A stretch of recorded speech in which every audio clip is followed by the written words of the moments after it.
Hora do grande debate aqui no Expresso CNN. A partir de agora, temas relevantes com visões diferentes sobre o mesmo assunto, para você construir então a sua opinião. Como você viu aqui no Expresso, o Superior Tribunal de Justiça afastou hoje o governador do Rio de Janeiro, Wilson Witzel. A decisão faz parte das investigações que começaram com a Operação Placebo sobre irregularidades na área da saúde. As apurações chegaram ao escritório de advocacia da primeira-dama no suposto esquema de corrupção que o governador então faria parte. O tema de hoje é: por que os governos do Rio estão sempre envolvidos em escândalos de corrupção? Os nossos debatedores são Bruno Salles, advogado, mestre em Direito Penal. Boa noite, Bruno. Boa noite, Mona Lisa. E Caio Coppola, bacharel em Direito, comentarista político. Boa noite, Caio. Mona Lisa, boa noite, doutor Bruno. Boa noite, ao espectador da CNN. Começamos com você, Bruno. Suas primeiras considerações, por favor. Obrigado, Mona Lisa. Boa noite, Caio. Minhas amigas, meus amigos telespectadores, boa noite. Hoje, sexta-feira, a última sexta-feira de agosto, a gente amanheceu com uma notícia, acima de tudo, triste. A do afastamento do governador do Rio de Janeiro, Wilson Witzel, pela acusação de envolvimento em um complexo esquema de corrupção, desvio de dinheiro público, lavagem de dinheiro, formação de organização criminosa. O dia é triste porque mais e mais parece que o estado do Rio de Janeiro, eleição atrás de eleição, continua refém de um mesmo modo de proceder que não tem compromisso com o interesse público, com o bem da população, carioca tão castigada historicamente pela violência urbana, por desastres naturais, pela má administração das contas públicas e também pela corrupção dos seus governantes. Um dos procuradores da Força Tarefa da Lava Jato do Rio de Janeiro, um grupo que eu já elogiei publicamente aqui no grande debate, o doutor Eduardo El-Hagi, que participou do início das investigações e de uma parte dessa operação de hoje, disse ter a impressão de estar em um túnel do tempo, diante da semelhança com os casos de governadores anteriores. O dia é, para mim, especialmente triste porque, além do governador, recaem acusações contra a primeira-dama do estado do Rio de Janeiro, da utilização do seu escritório de advocacia para lavagem de dinheiro. E para mim, como advogado, é sempre muito triste ouvir que a nossa sagrada atividade foi usada como subterfúgio para encobrir operações espúrias. É claro que isso pode acontecer com qualquer atividade, com atividades médicas, com atividades de engenharia, com qualquer tipo de prestação de serviço, mas quando a fraude utilizada no processo de lavagem de dinheiro envolve a advocacia, isso realmente me entristece, porque eu sei o quanto isso reforça o injusto preconceito que recai contra toda uma classe. A ex-primeira-dama do Rio de Janeiro, Adriana Anselmo, já foi inclusive condenada por lavar dinheiro acobertando as transações por meio de falsos contratos de serviços advocatícios. E agora nós vemos o mesmo tipo de acusação em relação à primeira-dama Helena Witzel. Por enquanto, só uma acusação. É bom deixar isso bem claro. Pessoalmente, embora me entristeça, eu tenho para mim que a investigação e a apuração desses atos são imprescindíveis para que a gente possa tomar o rumo correto da nossa história. A condenação dos maus políticos é essencial para o trabalho dos bons políticos. A condenação dos maus advogados é essencial para o trabalho de nós, advogados, que defendemos a nossa profissão com seriedade, com responsabilidade e com coragem. Assim como a condenação de maus juízes e promotores e procuradores é essencial para a preservação dos bons atores do sistema de justiça. Eu não sou um abolicionista, como já foi sugerido. Eu acredito na utilidade do direito penal e, se não acreditasse, eu sequer trabalharia há tanto tempo como advogado criminalista. No entanto, eu sempre faço questão de frisar que o direito penal é um instrumento falho, extremamente violento, no mais das vezes seletivos e muitas vezes injusto. E que, acima de tudo, não é capaz de mudar nada, absolutamente nada. É verdade. Nem a política, nem a economia, nem a segurança, nem a violência. E o estado do Rio de Janeiro, lamentavelmente, parece ser um dos maiores exemplos disso. Prisão após prisão de governadores e os mesmos esquemas de desvio público continuam funcionando como se nada tivesse acontecido. Como se o último governador do Rio de Janeiro passado não tivesse sido preso ainda durante o seu mandato. Isso mostra, acima de tudo, que o problema da corrupção que se escancara no Rio de Janeiro, mas não é só, que só apenas reflete o que acontece em todo o Brasil, é um problema estrutural, um problema sistêmico, que independe de quem esteja sentado na cadeira. Enquanto não se muda o sistema, e aqui me refiro especificamente ao sistema administrativo, de contratação, de supervisão, de auditoria interna e externa, esse sistema sempre vai encontrar formas de substituir as suas engrenagens, porque para essa máquina pouco importa o partido, a ideologia, a crença. Essa máquina se adapta a qualquer peça. Mas, infelizmente, o direito penal não cuida de sistemas, cuida de pessoas, cuida de engrenagens. A única coisa que ele pode fazer é tirar algumas delas de circulação, mas outras vão tomar o seu lugar, com maior ou menor eficiência, com maior ou menor velocidade, com maior ou menor produtividade. E, infelizmente, a velocidade, eficiência e produtividade com que a máquina carioca de corrupção troca suas peças são impressionantes. Novamente, isso não isenta nenhuma peça da sua culpa. Mas, antes de mais nada, essa culpa precisa ser demonstrada, provada, ratificada, respeitando-se os princípios constitucionais, o devido processo legal, o contraditório, a ampla defesa. Respeitando-se a tripartição de poderes, o princípio republicano e também o princípio democrático. É sobre isso que eu pretendo tratar no debate de hoje. Caio, suas primeiras considerações, por favor. Claro, bom, se o direito penal fosse tão inútil, nós poderíamos abolir as leis. E se ele fosse tão inútil no caso da corrupção, né, nós não teríamos um governo federal há 20 meses sem um caso registrado. Mas, enfim, os fatos demonstram que o Rio de Janeiro é um antro de corrupção. São sucessivos governadores investigados e presos, né, por desvios milionários de verbas públicas. São políticos associados ao crime organizado, ao jogo ilegal e às milícias. Esquemas em gabinetes parlamentares para repasse de salário de assessores. Elites empresariais atuando aí em regime de compadrio com órgãos de fiscalização e caciques partidários, organizações não governamentais parasitárias do erário atuando como cabos eleitorais, partidarização do serviço público em troca de vantagens patrimoniais, partilha geográfica de território por organizações criminosas de viés terrorista, grupos de comunicação acusados de pagamento de propina e de recebimento de valores não declarados. Fora as autoridades públicas fraudando contratos da saúde em plena situação de calamidade. Enfim, no Rio, aquela máxima que a gente trouxe do Gabriel Pensador ganha relevos de verdade absoluta. Quem trabalha honestamente está sempre sendo roubado. É verdade. E de oferecer leitos de hospital suficientes para atender a população vulnerável durante uma pandemia que tardou a chegar em solo nacional. E aqui já desembarcou como uma tragédia anunciada. Pior, nós descobrimos aí pelo trabalho valoroso das autoridades policiais e do MP que em plena crise orçamentária de saúde pública, o novo governo é suspeito de incorrer em velhas práticas.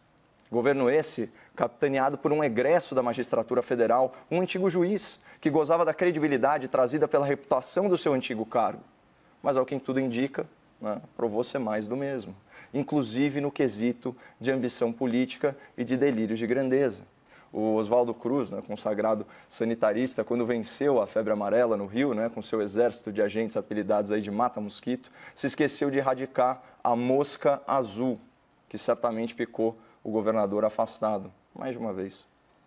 Mas tem um grande risco envolvido quando a gente se aventura a fazer uma análise conjuntural, global, estrutural, dessa corrupção endêmica no Rio de Janeiro, né? Corrupção que atravessa décadas, passa por todos os governos e já contaminou os 3 poderes. O risco é o seguinte: relativizar a gravidade e a causa fundamental da corrupção. O fato da corrupção ser um problema antigo, o fato da corrupção ser um problema sistêmico, não afasta o fato de que ela nasce de um ato de vontade e de uma escolha individual. Nenhum desses supostos criminosos do estado do Rio de Janeiro vive em estado de necessidade. Aqui não se trata de furto famélico para alimentar a família, mas de corrupção na mão grande, roubando milhões, roubando bilhões que deveriam ser investidos em prol da população mais vulnerável. E é preciso que um fato reste claro e cristalino no debate público. O principal fator para o cometimento de um crime é índole pessoal. Ilícitos, eles são praticados por desvio de caráter, em maior ou menor grau, e salvo raríssimas exceções, a escolha do indivíduo é livre. Ele opta pelo atalho da marginalidade. Então, ele que sofre as consequências. O problema é que a criminalidade no Brasil é catapultada e anabolizada pela impunidade, promovida pela alta cúpula do judiciário e as suas interpretações criativas de uma lei penal constitucional que já na sua origem era branda demais com o crime. Então é o seguinte: queremos reduzir a corrupção no Rio e no Brasil? Isso só vai acontecer quando os criminosos temerem a aplicação da lei. E esse não é o caso num país que sequer prende seus condenados em segunda instância. Enquanto esse for o estado das coisas, esse mesmo tema será debatido por muitos e muitos anos e o resultado vai ser sempre o mesmo. Vamos aos debates? Vamos ao debate, mas, claro, são muitos temas, então pode usar o plural também. Bruno e Caio, por favor. Obrigado, Mona Lisa. Caio, existe uma corrente da criminologia que concorda com você de que a criminalidade ela depende da índole substancialmente do criminoso. Mas essa corrente criminológica ela foi ultrapassada ainda no século XIX.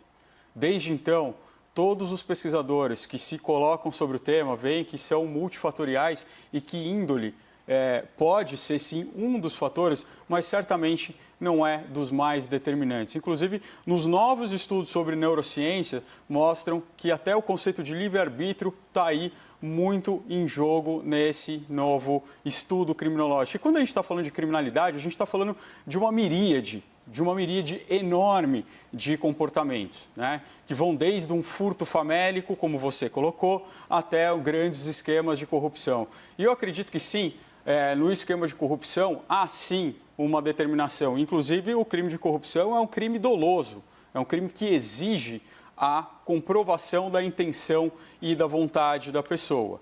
Então, por isso, a gente precisa só colocar que essa questão da índole não é uma questão tão simples. A gente está falando de muitos comportamentos, inclusive alguns nem dolosos. Mas já que você trouxe Tiradentes, e eu gostei inclusive dessa expressão, na verdade ela é um pouco perturbadora, mas a gente... Gráfico, né, doutor? É um pouco gráfica, né? Não é legal pensar nela. Mas o fato é que isso que aconteceu com Tiradentes aconteceu justamente nas ruas do Rio de Janeiro. Não acredito!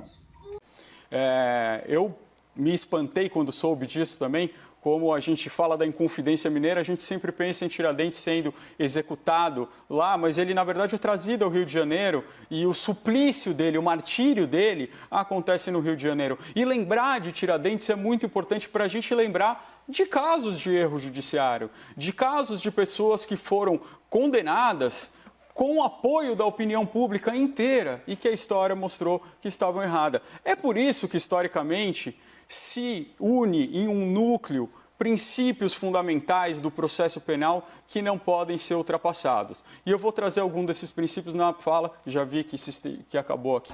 É claro. E depois eu vou trazer alguns deles. Só para lembrar que Tiradentes não foi julgado por corrupção.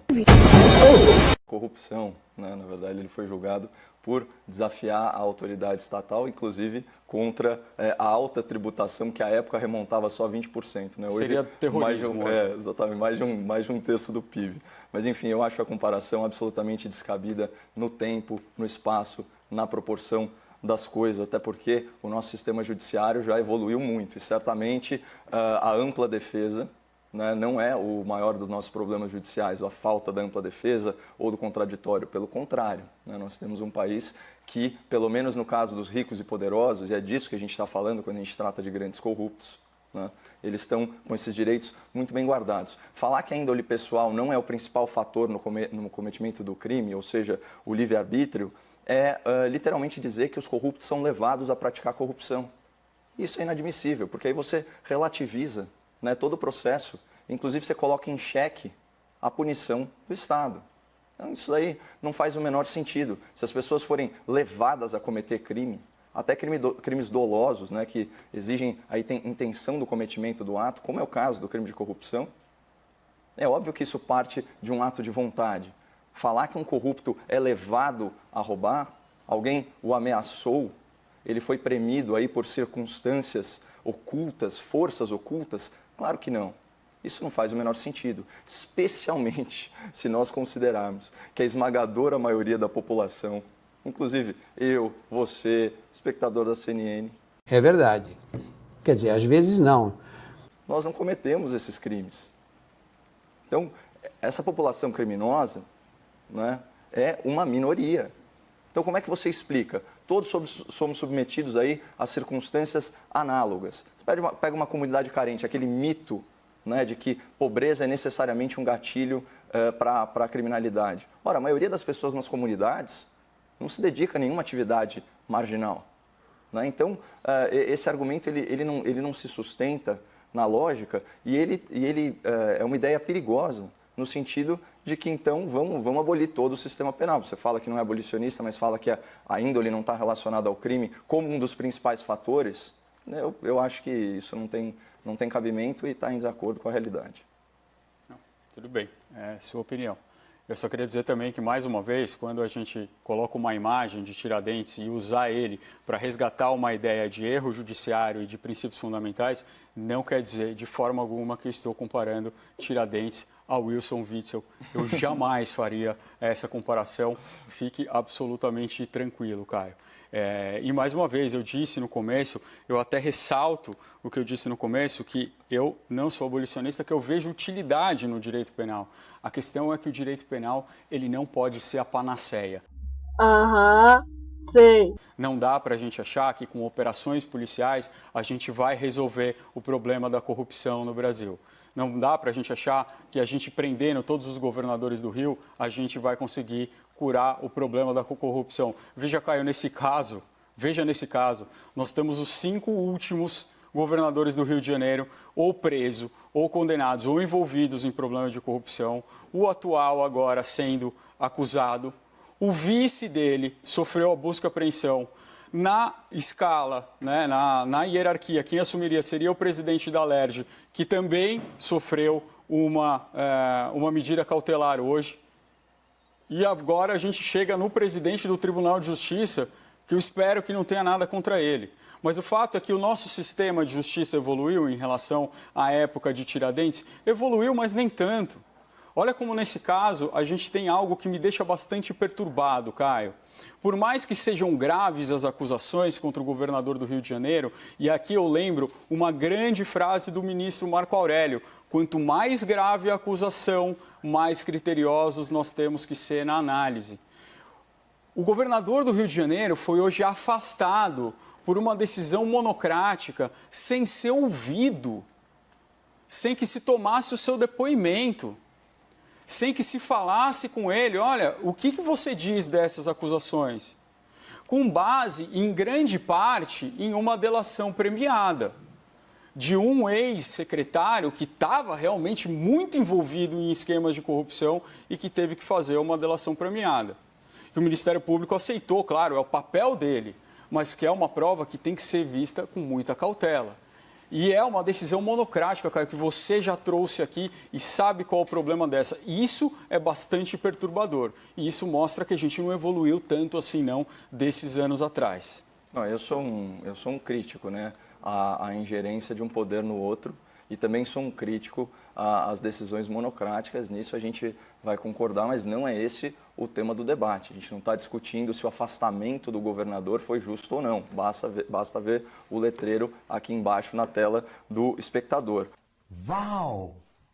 E eu entendo até a motivação do desembargador, certamente há indícios fortíssimos, mas isso deveria ser uma decisão colegiada, inclusive dentro dos ritos do processo de afastamento. Agora, eu tenho uma dúvida, e essa é uma dúvida legítima, doutor, porque eu não tenho mesmo a resposta para ela, não sei se de repente a nossa mediadora pode ajudar, de quantos dos governadores processados e presos estão presos em regime fechado. Eu realmente tenho essa dúvida. Porque quando a gente fala, o problema da lei, eles estão sendo punidos, eles não estão sendo punidos. Pelo que eu vi, né, pelo menos o ex-governador, o Antônio Garotinho, parecia muito confortável dando entrevista aqui para essa emissora, a CNN, que vai ter um programa especial sobre a corrupção no Rio de Janeiro. Então, ser processado não quer dizer absolutamente nada se você não vai ser preso, né? A morosidade da justiça, a lentidão na punição dos crimes é uma forma de injustiça e é a força motriz da impunidade. Você acha mesmo que esses corruptos têm medo da lei penal brasileira? Claro que não. Corrupção nem é crime hediondo. Corrupção mata. A gente, no Rio de Janeiro, se falam em cifras de bilhões. Imagina a falta que esse dinheiro não faz, porque a gente tem um Estado que tem um problema crônico de pessoas morrendo em fila de hospital. Então, assim, a gente está falando, né, obviamente estou usando uma figura de linguagem, de assassinos da população vulnerável. É disso que a gente está falando. Essa é a gravidade E aí você vê pessoas, às vezes, já condenadas ou com gravíssimas suspeitas ali desfrutando da sua liberdade, como se fossem inocentes, um acusando o outro, né? E a população a ver navios, as vítimas a ver navios. Por quê? Porque o direito penal brasileiro, ele enxerga, né? Ele enxerga a lei só da ótica do bandido. Essa é a famosa bandidolatria. E se esquece de pensar um pouco mais nas vítimas desses crimes bárbaros. Você é o bichão mesmo, hein, doido? Eu não sei responder essa pergunta. Eu sei que o ex-governador Sérgio Cabral pegou 300 anos de prisão, continua preso e acredito que ficará preso aí durante o Cabral, bom tempo. acho que tá preso. A não ser que ele consiga uma delação premiada, eu nem sei quem que ele vai delatar, né? Porque ele era o governador, ele estava ali em cima de tudo, mas o fato é que o direito penal, ele está fazendo o papel dele, no ritmo dele, como deve ser feito. E é assim que funciona, não é assim que funciona só no Brasil. Isso funciona no mundo inteiro assim, com muito critério. A gente fala, no Brasil é muito difícil ir para a prisão. É verdade. Quer dizer, às vezes não. Não é muito difícil ir para a prisão. Não é mais difícil ir para a prisão no Brasil do que nos Estados Unidos ou vice-versa, porque lá também existem muitos critérios, existem todo um devido processo legal. E isso é preciso ser respeitado, principalmente quando a gente junta essa interação muito complexa entre o direito e a política. Quando a gente está falando de uma medida cautelar que está sendo dada em direito penal, que vai afetar uma escolha do eleitor, de milhões de eleitores que elegeram Wilson Witzel como o seu candidato, como o governador do Rio de Janeiro. E aqui eu preciso fazer um esclarecimento. Wilson Witzel, ele sofre um processo de impeachment na Assembleia Legislativa do Estado do Rio de Janeiro. Esse processo ele estava suspenso até agora por algumas vicissitudes que não vale a pena a gente entrar aqui. Ele inclusive saiu, mas a Assembleia ia votar, é o próximo passo, votará se vai afastar ou não Wilson Witzel. A Assembleia pode fazer isso. A Constituição Estadual do Rio de Janeiro diz que quando ele é processado por um crime comum, que é esse caso, é um crime comum, não é um crime de responsabilidade, a Assembleia pode votar se ele vai ser também suspenso. Mas, por conta de um precedente do Supremo Tribunal Federal, o Supremo Tribunal Federal disse lá atrás que não precisa de nenhum filtro político nos estados, como existe na União, no processo de impedimento, para que se possa afastar um governador. E isso tem uma razão jurídica que eu não vou entrar agora. Agora, o grande problema é que, quando se recebe a denúncia contra um governador, é uma corte especial do STJ que vota isso. Os 15 ministros mais antigos, né? E aí é onde se analisavam as medidas cautelares. Nesse caso, foi feito monocraticamente. Que merda, hein? Sabia não? Um juiz só, um ministro só decidir sobre o futuro político de uma pessoa que foi eleita. É aqui onde entra o que eu disse no começo, os princípios republicanos, que diz que todas as pessoas, até o presidente da República, pode responder pelos seus crimes, mas o princípio democrático, que mostra que é necessária uma proteção especial para esse tipo de acusação. Eu volto na minha fala para completar isso. Nós já estamos nos argumentos finais. Caio, você começa, por favor. Claro. Bom, só deixar muito claro, né, o eleitorado fluminense, ele elegeu um candidato, não um corrupto. É verdade. Quer dizer, às vezes não. Então, diante de evidências irrefutáveis aí de crime de responsabilidade ou mesmo de ilícito penal, ele deve ser afastado dentro dos trâmites legais, porque o voto não pode ser considerado um passe livre para cometer crime, né? Eu, mais do que todo mundo, respeita, ou como todo mundo, respeita o sufrágio, mas não é passe livre para cometimento de crime. E sobre o uso do direito penal, basta ver os efeitos do Lava Jato. Você sabe, mesmo com as derrotas legislativas e jurisprudenciais, já falei aqui da impossibilidade de prisão após julgamento de segunda instância, mas também a aprovação da lei de abuso de autoridade, o juiz de garantias, as mudanças nas regras de delação, de prisão preventiva, com tudo isso, né, os efeitos da Lava Jato, eles podem ser comprovados nessa nova gestão. diminuiu bruscamente os casos de corrupção na esfera federal. Bruscamente. Inclusive, a gente sempre discutiu isso, né? Olha, a corrupção é um crime que demora para ser apurado em termos. Olha quanta coisa já se descobriu no governo do Rio de Janeiro. Já foram apurados algumas questões aqui no governo de São Paulo, principalmente no que se chama aí de covidão, né? Que são aqueles contratos com suspeita de algum tipo de fraude no âmbito da pandemia. Então é disso que a gente está falando. É óbvio que quando você tem as autoridades temendo a lei, os crimes diminuem. Isso é elementar, é quase uma conta de soma, é muito fácil. Bruno, seus argumentos finais? Obrigado, Mona Lisa. Caio, infelizmente a gente ouviu aqui, antes de entrar no grande debate, uma notícia sobre funcionários sendo contratados pelo Ministério da Educação que sequer ainda tinha sido construída a escola. A gente ouve todos os dias. E se a gente quer acreditar que não tem nenhum esquema de corrupção no governo, eu não vou discutir isso com você. Eu acho que aí você tem sua opinião, você vê do jeito que você quer. Doutor. Eu tenho um olhar muito diferente sobre o que está acontecendo. Tudo errado essas perguntas. Mas o fato é que a gente não pode chamar, na altura do que está acontecendo, de fatos irrefutáveis, de uma corrupção irrefutável, o que está sendo imputado ao governador do Rio de Janeiro e à sua esposa. Novamente, eles sequer foram ouvidos. Eles devem ser ouvidos e eles podem apresentar explicações. Sempre é possível, Caio.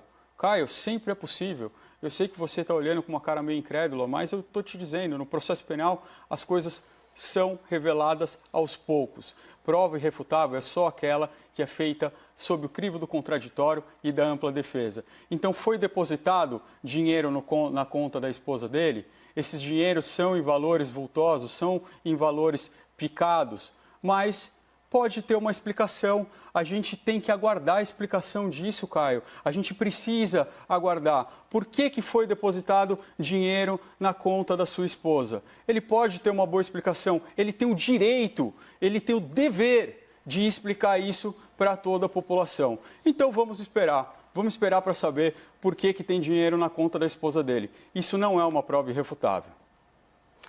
Chegamos então ao fim. Obrigada, debatedores. O Caio pediu aí a informação, né? Claro, deixando claro, a gente trouxe essa informação no Expresso e deixando claro também para os dois. Quem faz pergunta aqui para vocês sou eu e não o contrário. Não acredito. Mas em prol da informação, vamos responder. 5 dos ex-governadores do Rio respondem a processo. Sérgio Cabral, preso e condenado, 280 anos. Pezão em liberdade, mas é domiciliar. Moreira Franco em liberdade. Rosinha Garotinho em liberdade. E Antony Garotinho em liberdade também. Que merda, hein? Sabia não. Maravilhoso, Mona Bom Lisa, fim muito de obrigado. semana, debatedores. Obrigado, Até segunda. Mona Lisa.